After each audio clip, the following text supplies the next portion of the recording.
One day in the life of death. The Grim Reaper had been a constant presence in John's life for as long as he could remember. Always lurking in the shadows, reminding him of his impending death. John had grown used to the feeling of being watched, and the knowledge that death was always just around the corner.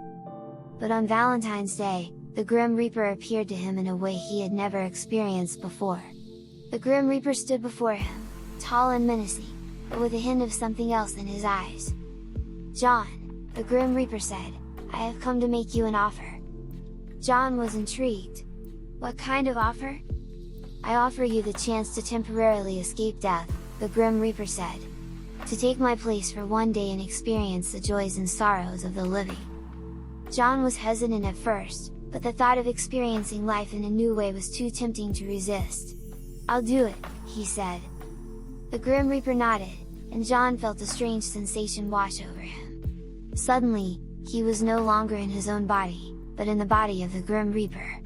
He looked down at his hands and saw the scythe, the symbol of death. John set out on his journey, visiting people on the brink of death.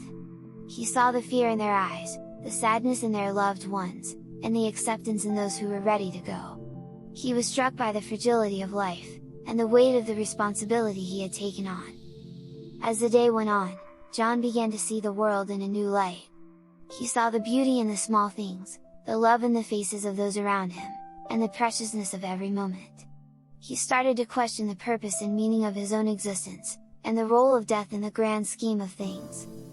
John was filled with a newfound appreciation for life and the people in it. He realized that he had always been so focused on his own death that he had never truly lived.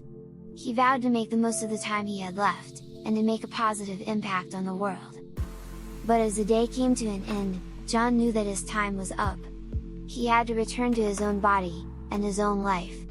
He was filled with a sense of longing, but also a sense of peace. He returned to his own body, and opened his eyes.